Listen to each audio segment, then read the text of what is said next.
All right. Real quick, so everybody understands what's going to happen this evening. We have a formal voting meeting. One of the topics is to adopt the budget for next year. That will occur first. We will then adjourn from that meeting.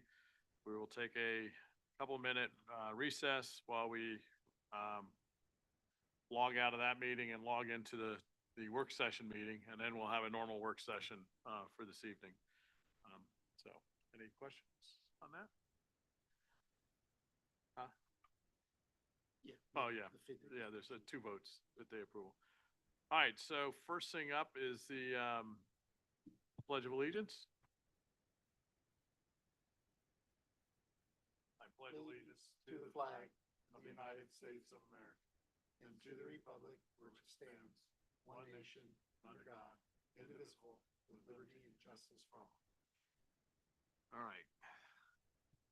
The board met in an executive session to discuss some personnel issues and some information. Superintendent report? Yes, thank you, Mr. Barrett. This evening, under item 5.01, you'll see our formal application for flexible instruction days. It really reflects everything that we've discussed over the last few board meetings, how we would structure that, but it does require formal board action before we pass it along to the Pennsylvania Department of Ed for review. As a very brief, and I'll take any questions, but as a reminder, flexible instruction days, this application, even though we've elected to say we will do 3 traditional snow days followed by FID days, the application doesn't require that. The application is simply to PDE to give us 5 flexible instruction days to use at our discretion. But I want to be really clear, the direction from the board is that we will do 3 traditional snow days followed by FID days, that we are in essence using these somewhat as like insurance days from a hard winter in a lengthy school year. So predominantly at the secondary level, students will be working asynchronously. They will log on briefly with each instructor. They'll go through the periods. They'll have 10 to 15 minutes. Teachers will give directions, an assignment, maybe review a problem. Students will work asynchronously. Teachers will be available at various hours throughout the day to check in. They can also pool small groups of students if needed. Students can reach out to them via Teams chat, via email. So the secondary program for Great Valley is very similar to what you're seeing really all the surrounding high schools following. The elementary program, which will be K to 6, this does include the K-6, will be a little different. Students will get 30 minutes of live instruction in the morning. That'll probably be on either math or ELA. And then they'll have a break in the middle of the day to do some asynchronous work, to have lunch, maybe even go outside. And then there'll be another 30-minute session after lunch where it'll be, if they had math in the morning, they'll then have English language arts in the afternoon. Teachers, again, will continue to be available. Our paraprofessionals, if a child is a paraprofessional, they have a device. They'll be checking in with students. Other special areas will be putting up their assignments, and they'll be available as well. So the application really just deals with, one, the communications, which I think we've done a nice job about how we would communicate on the website and in advance, and that we're going to use Canvas, and maybe we'll even send home physical materials for kids too, as provided we have the notice. I'll let the application speak for itself, but I think we've been talking about these items over the last few meetings, and today it's presented there before you as a complete application to PDE. Let me take any questions that you might have. Just two things. One, just a note on the subject line, that there's a typo, just so anybody looking at it will know that it says, or maybe it's not a typo, but it's financial instruction day application. It should be flexible instruction day application, just so anybody, if anybody's looking at it and notices it.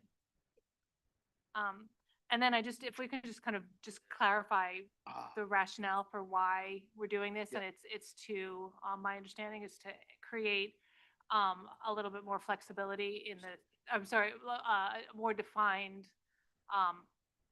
end date for schools, so that we're not constantly like assessing when the end date is going to be based on the weather. That it gives a little bit more, gives parents and the community a little bit more finality.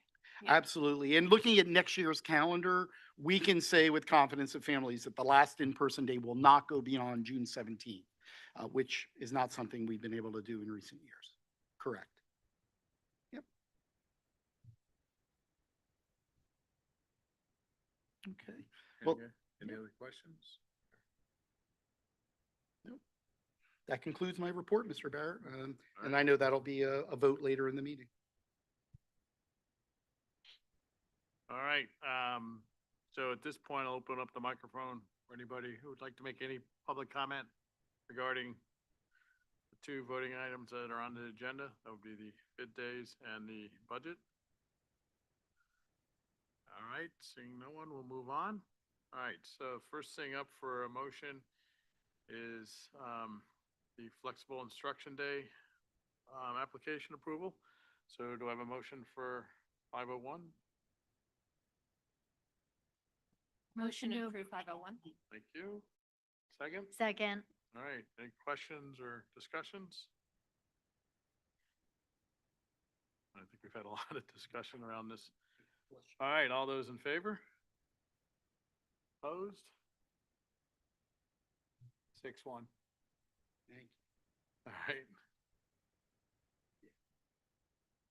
All right, next thing up is the budget adoption. So do I have a motion to approve item 601? That would be the 2025-26 budget with a mill increase of 3.48%.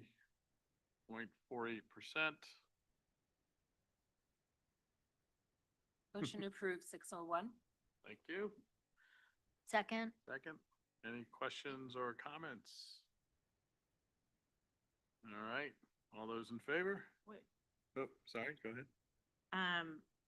If this is our final budget vote, should we just clarify where we are with it? Because we left last meeting, if I recall, saying to you, can we keep it within the certain percentage and be clear on which positions we are keeping? Just like a little overview about what we're about to do. No problem. Yes, we did clarify it at, I believe, the Finance Committee meeting. And then there was also a review of that at the work session after that. But for positions, we're looking at 6 positions: the emotional support position, the multiple disability support position, those 2 are at the 5-6 center, the learning support position at Charlestown, intensive learning support at the high school, the world language position at the middle school and the high school, and the ELD teacher is at the high school. So those are the 6 positions that we're looking at, and we're at a rate of 3.48%. Okay. The one position that was in question, we kept the extra one, and she reduced the reserve amount that was unused normally. Say it again. Right, yeah. Vote finally. Right, yeah, exactly. Clear. So, yeah, no problem. Let me. Make sure you, Clear. everybody know, yeah. No, no. The goal. All right, any other questions or comments? All right, all those in favor? All right, opposed? 6-1 again. All right, any other board comments on this voting meeting? All right, do I have a motion to adjourn? Motion to adjourn. Second? Second. All those in favor? All right, motion passes 7-0. All right, we're gonna wait a minute until we get the work session meeting online going, and then we'll switch over to that.